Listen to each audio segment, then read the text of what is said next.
Bienvenue à toutes et tous dans ce live organisé dans le cadre de la 3e édition de Traversée africaine. Je m'appelle Christelle Acoué, je suis chef de projet culturel et j'accompagne les artistes dans leur démarche.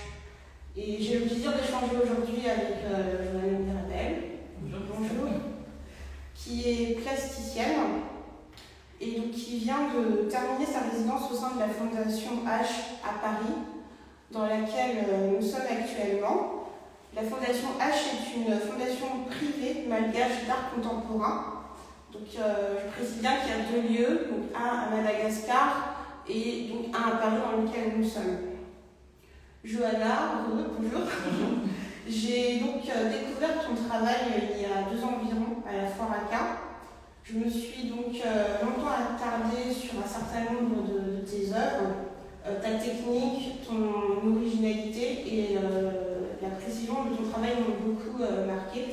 Et je voudrais en savoir davantage, je voudrais que tu puisses te présenter pour ceux qui ne te connaissent pas un petit peu. Et je te laisse la parole. Okay, merci beaucoup Christelle, et merci à Traversée africaine aussi. Comme tu disais, je vois à peu près à quelle œuvre tu fais référence et pour un peu introduire les gens à mon travail de manière générale, sont toujours des espaces intérieurs, donc avec plusieurs points de fuite, d'où une sensation comme ça d'instabilité et quelque chose qui est plus ou moins en train de se construire ou de se déconstruire. Et l'autre élément important, c'est le fait d'associer plusieurs écritures picturales, le fait qu'il y ait des zones qui soient photoréalistes, d'autres zones beaucoup plus abstraites ou expressionnistes, ça dans un même espace, et aussi mélanger en termes de registres de genre, par exemple le portrait, la scène de genre, typiquement l'espace d'intérieur, et aussi le registre de la scène de paysage. Et certainement, puisqu'en fait c'est un peu en écho à des choses qui m'ont énormément inspiré, en fait les Beaux-Arts de Paris et étant originaire de Guyane, au concept de curisation, en tout cas qui a été présenté par Edouard Glissant, à savoir qu'en tant qu'afro-descendante, déjà avec ces questions de territoire, de mobilité, on ne va pas forcément pouvoir reconstituer le concept d'identité comme quelque chose de linéaire, de pur, etc. Et qu'il y aura forcément ces zones un peu inconnues et ces zones de contact avec un environnement à définir, différents environnements qu'on découvre à mesure qu'on avance. Donc voilà, et plutôt se concentrer sur toutes ces zones d'instabilité, de création, parfois un peu chaotique, parfois instable. Tous ces jeux. C'est certainement des sujets, des thématiques qui ne sont peut-être pas venues tout de suite. Comment as-tu pu comment es-tu venue là et est-ce à travers les nombreuses résidences que tu as pu faire, comment est-ce que tu as pu vraiment définir ces thématiques en fait?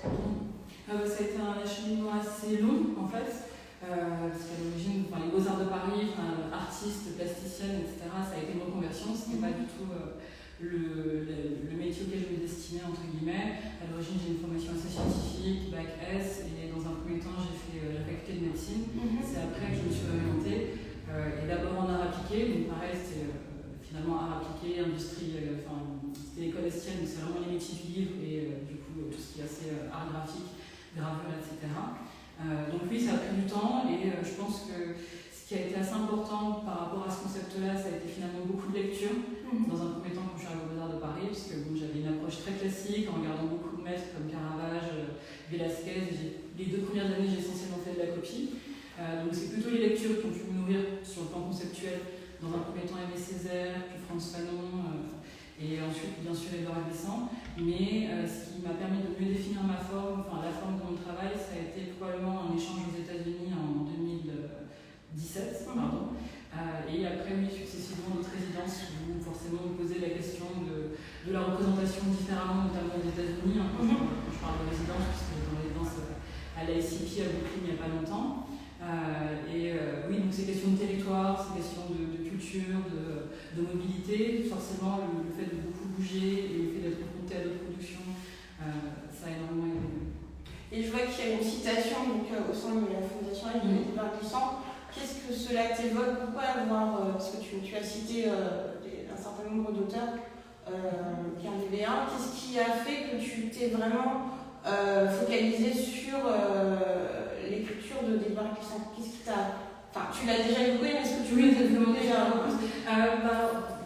Pour définir un peu l'acheminement, c'est forcément quand on arrive aux Beaux-Arts, on est confronté fait de la peinture figurative en particulier.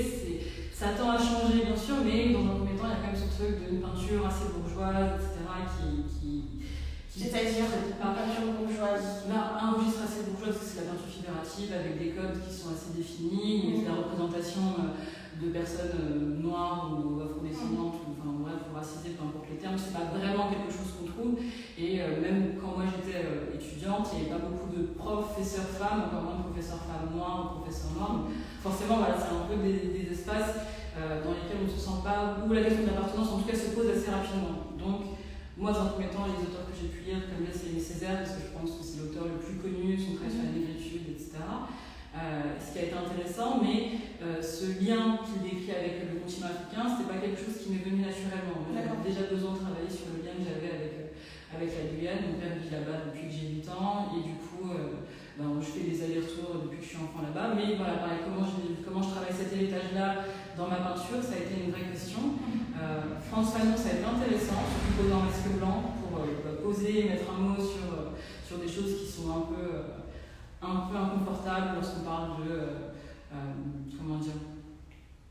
de race, ou même d'autres notions, il n'emploie pas ce terme-là, mais le colorisme ou les complexes d'infériorité, etc., ou de supériorité d'un autre côté. Bref, c'était important, mais ça reste quand même assez brutal dans la forme, et ce n'est pas quelque chose qui suscitait beaucoup d'images, entre guillemets.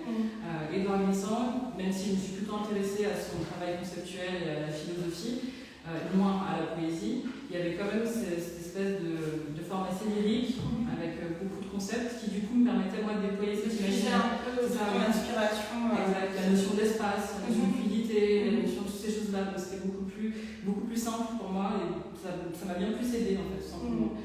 Et j'ai lu plutôt, comme je disais, ce qui est en lien avec la philosophie. Le texte, on l'a choisi avec Louise Turin, qui m'a accompagnée pour l'écriture. C'est vraiment elle qui a écrit ce passage. Et en effet, on a convenu que c'était tout à fait approprié. Voilà, c'est essentiellement elle qui a choisi ce texte. Et donc, tu peux dire que Édouard Glissant fait partie de tes inspirations, j'imagine.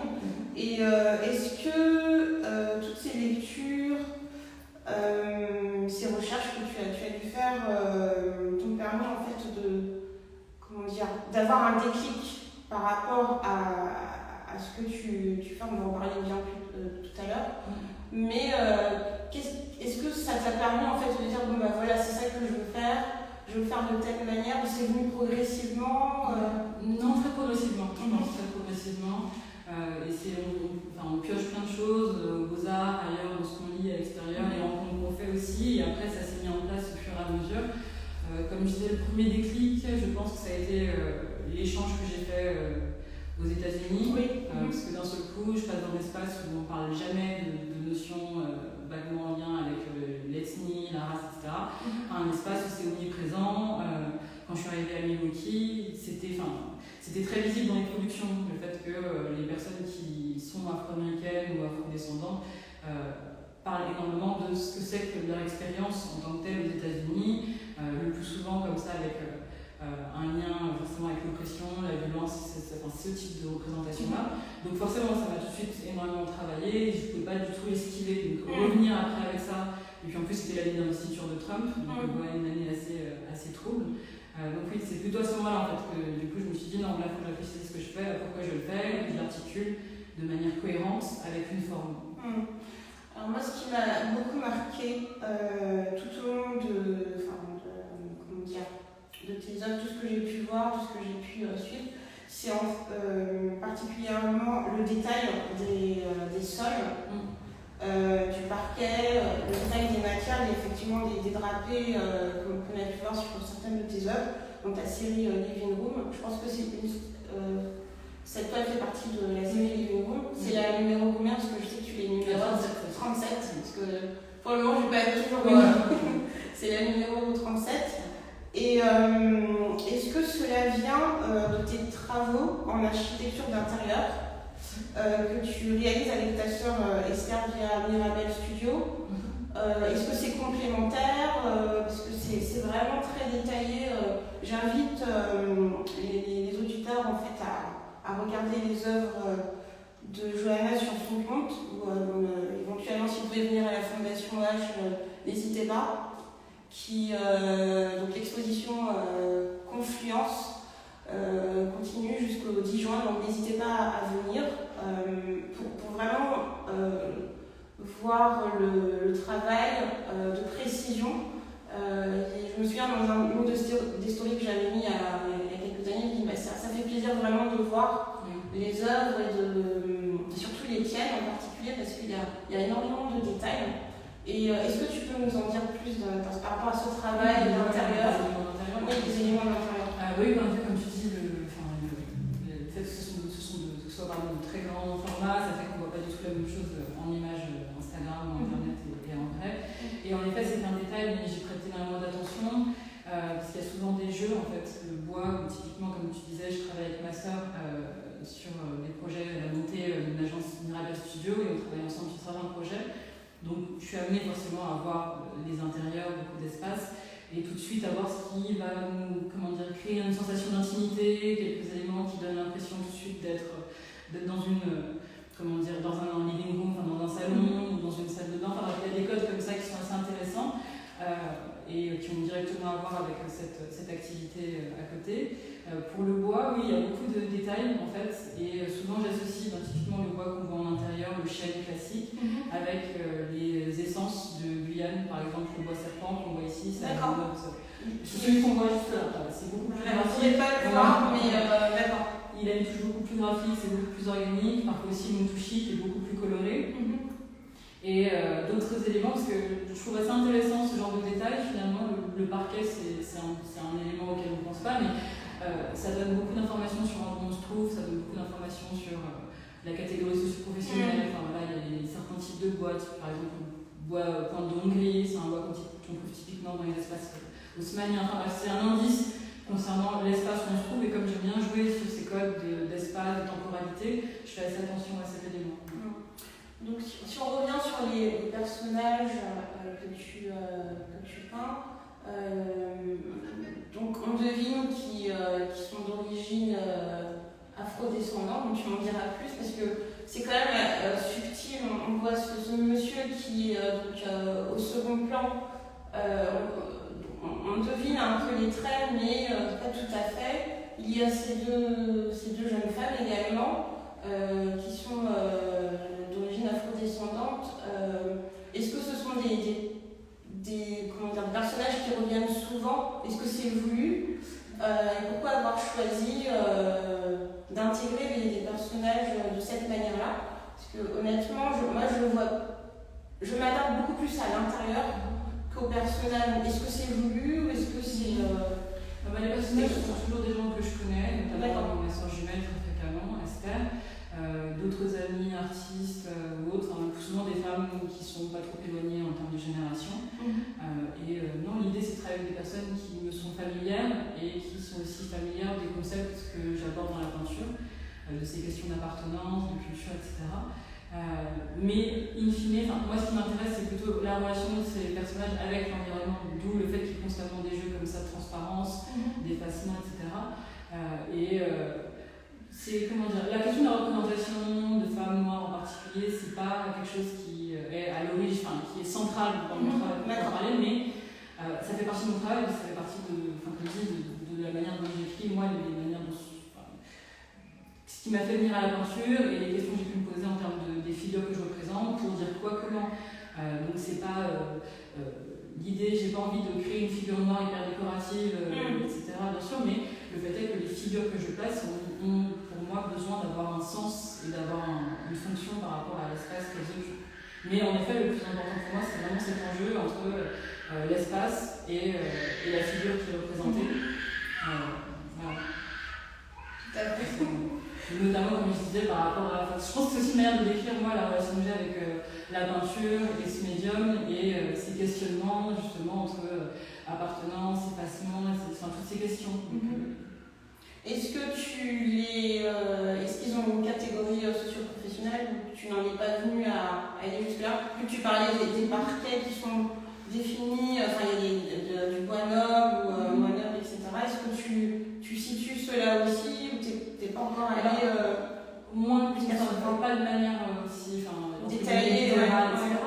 Après, je pense que comme beaucoup de gens, les gens que je fréquente appartiennent à une catégorie socio-professionnelle assez proche de la mienne de toute manière. Et je pense que, comme beaucoup de gens avec qui j'échange, il y a ces questions de mobilité. En fait, on n'appartient pas forcément à une catégorie que nos parents. Donc voilà, il y a ces questions de ce qu'on transmet, ce qui évolue. Donc c'est pour ça aussi qu'il y a toujours ces enjeux de mobilité, comme je disais. Si vous avez des questions, n'hésitez pas. Je ne sais pas combien de personnes il y a dans le live, mais n'hésitez pas si vous avez des questions. Concernant donc, ce que je définis comme étant la pièce maîtresse donc, qui fait partie de l'exposition Confluence de la Fondation H, que tu as réalisée avec ta sœur, qui s'appelle Memory Palace. Alors c'est une pièce, je pense que c'est vraiment la pièce que j'ai préférée. Honnêtement, une pièce qui est faite avec des différents matériaux. Je vous invite à regarder, je crois qu'il y a une vidéo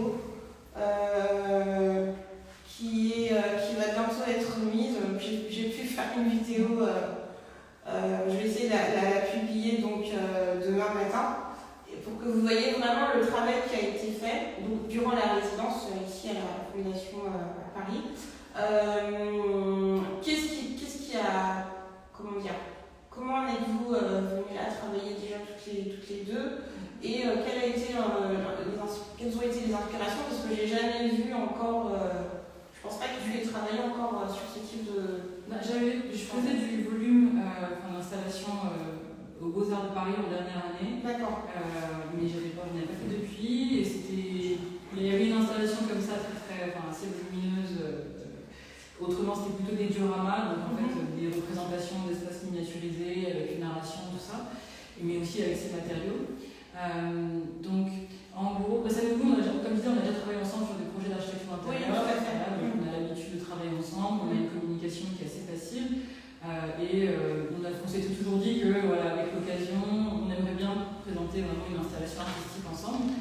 Et du coup, la Fondation H a rendu ça possible parce que pendant 3 mois, on a pu vraiment travailler in situ. Le fait de pouvoir travailler sur place, c'était très important parce que c'est pas évident de déplacer, c'est pas évident de penser à certains éléments lorsqu'on a vraiment des installations de ce type.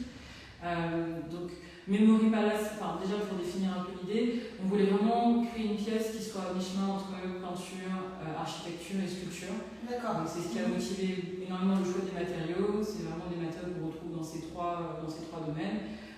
Il y a du bois, il me semble. Le bois, le plâtre, le plâtre. la peinture c'est le thème, mais surtout le bois et le plâtre qui ont permis de jouer énormément avec le volume. Et comme ce qu'on voit dans les peintures, où il y a vraiment un langage graphique qui apparaît avec différents styles, c'est aussi ce qu'on a voulu faire. C'est-à-dire il y a typiquement la maquette topographique qui reprend les reliefs, là ce sont les lames. Et il y a un tas de jeux d'échelle comme ça, la maquette de principe et la maquette plus détaillée. Vraiment ça a été de recréer un langage en volume entre guillemets, et aussi comme il y a la peinture sur cette installation, pour déployer le concept de palais de mémoire, qui est en fait une technique de mémorisation qui permet de transmettre des informations oralement. Historiquement, c'est ça. Qui vient de quel Non, c'est aussi ça vient de ça s'appelle aussi l'OCI, LOCI. C'est une méthode ancienne, juste transmission orale grâce à la mémorisation. Donc c'est se rappeler de lieux connus, plus ou moins imaginaires, plus ou moins réels, dans lesquels on place des informations de manière à les retransmettre. À l'origine c'est ça, nous on a un petit peu changé le truc. En travaillant avec nous, ce qu'on a mémorisé, pareil, en partant du principe qu'il y a des choses qui sont plus abstraites, d'où ce traitement-là, et qu'à mesure qu'on se focalise sur certains éléments, sur certaines émotions, il y a des choses qui apparaissent avec des détails, avec des choses qui se construisent. Pardon. Et c'est pour ça qu'on voit par exemple dans la pièce des lieux, des plans de lieux qu'on a toutes les deux connus, qui ont disparu. Donc c'est un peu des appartements de notre grand-mère, la maison de notre père à Macroya en Guyane.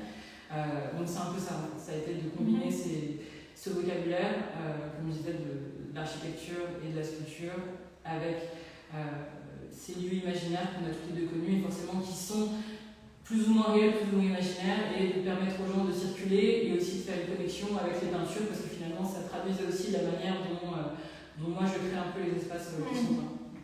Et donc j'en viens au choix des couleurs.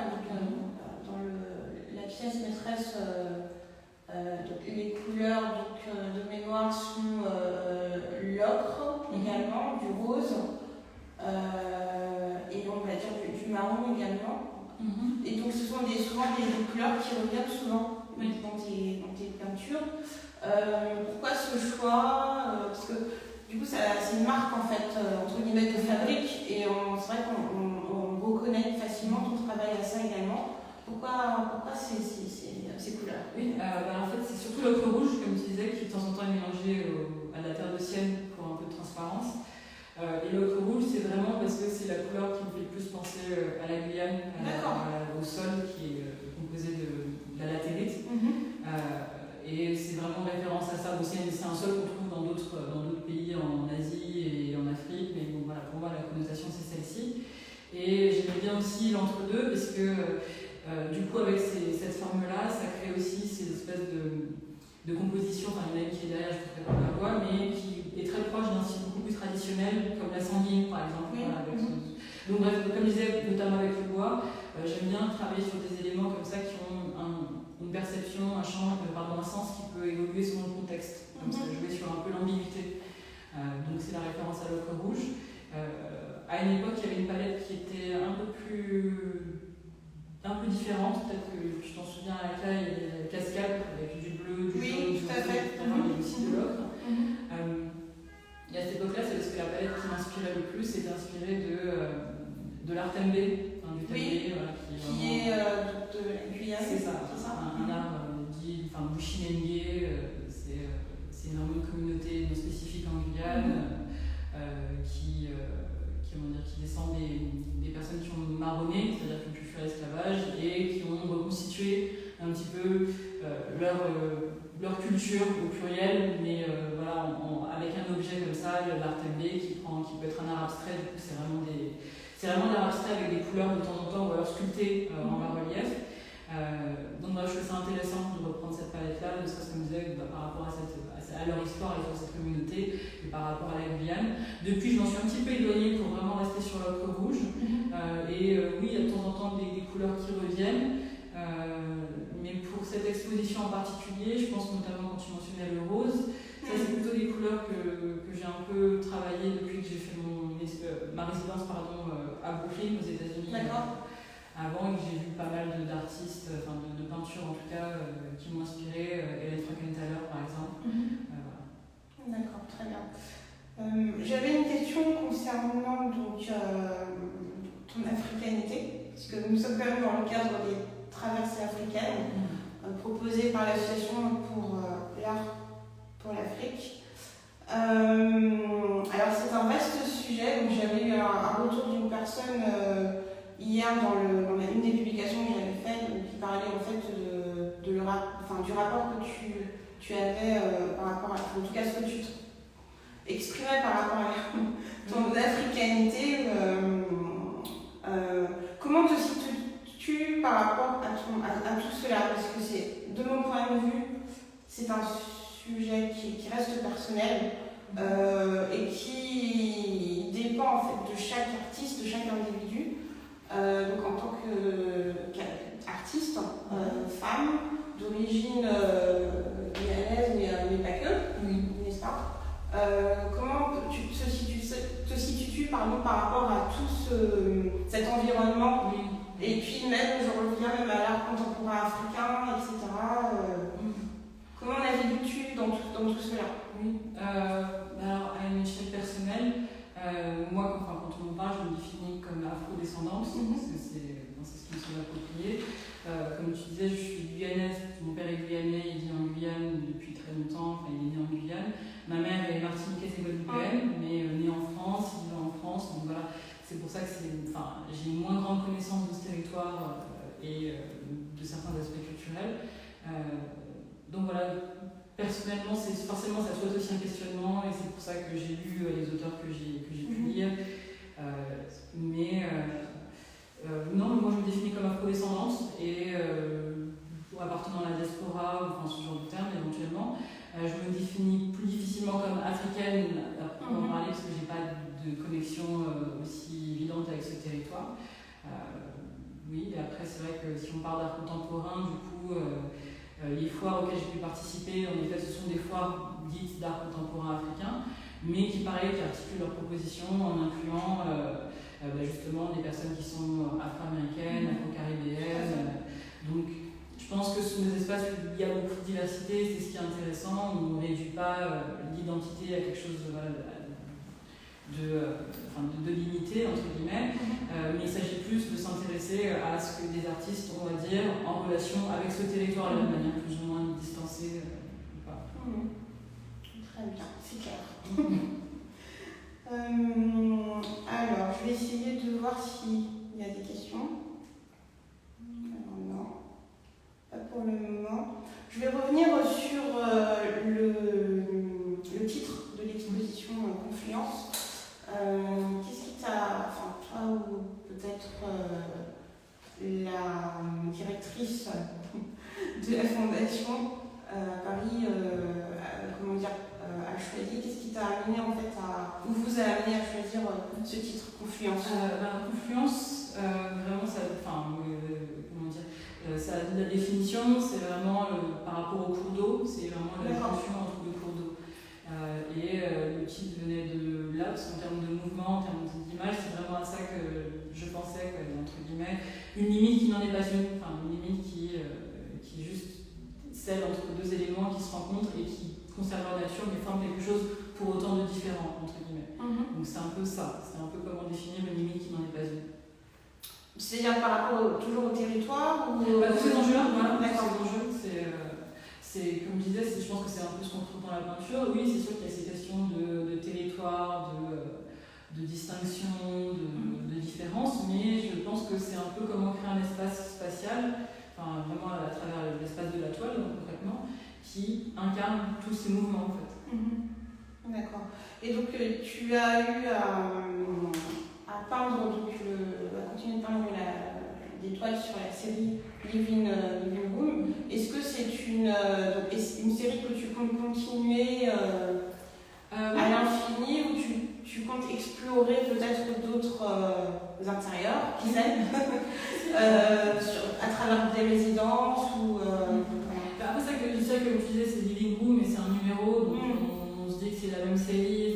C'est vrai que peut-être. Parce que j'ai du mal à choisir les titres pour chaque toile, j'ai l'impression que ça enfermerait le sens et j'ai pas envie de. Donc ça pourrait devenir illustratif, mais peut-être qu'un jour je prendrai le temps de le faire.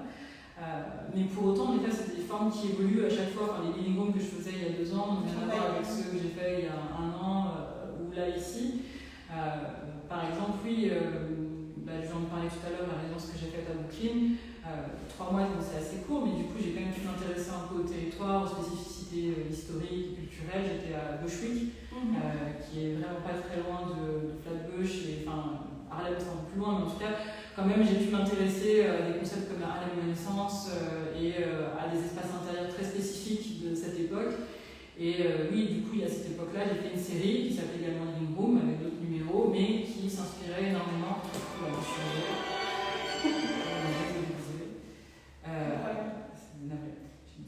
Et qui s'inspirait énormément de l'architecture justement de ces espaces intérieurs qu'on voit à Brooklyn et à Harlem typiquement. Donc oui, en fait, même si le nom reste Living Room et que c'est un nouveau numéro, en réalité c'est pas tout à fait la même série et ça évolue essentiellement en fonction du territoire et de l'endroit où je suis. D'accord. On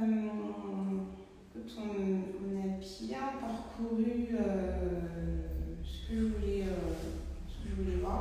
Et on arrive à la fin, j'avais une dernière question. Quels sont tes projets et expositions à venir?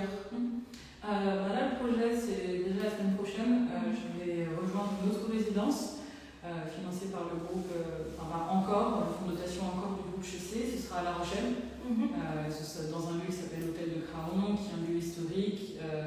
Je pense que c'est un ancien hôtel particulier qui a été désaffecté pendant un certain temps, puis transformé en commissariat, avant d'être à nouveau sans fonction. Et donc voilà, à nouveau un espace en transition. Donc ça va être assez intéressant, on sera 6 artistes à travailler sur place. C'est une résidence de combien de 3 mois. 3 mois, j'y serai jusqu'à début septembre. Donc à nouveau, voilà, ça va être très intéressant. On verra, je ne sais pas ce que je vais faire, si ce sera juste de la peinture ou du volume. Mais en tout cas, clairement, le fait que dans un lieu historiquement qui a cette histoire et qui a ce patrimoine, ça va certainement influencer les formes. Et pour les expositions, oui, pardon, je vais participer à un groupe show, une exposition collective avec Chili Art Project à Londres à partir du 31 mai. Et voilà, je crois, bien sûr, l'exposition ici qui est visible jusqu'au 10 juin.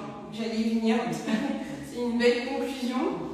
Et donc, je remercie la Fondation H de m'avoir accueilli, parce que moi, je n'étais pas en résidence, de m'avoir accueilli. Je remercie également l'Association pour l'Art pour l'Afrique. Et j'invite tous ceux qui nous écoutent à venir à la Fondation H à Paris et également à suivre le compte pour l'Art pour l'Afrique si ce n'est pas encore fait.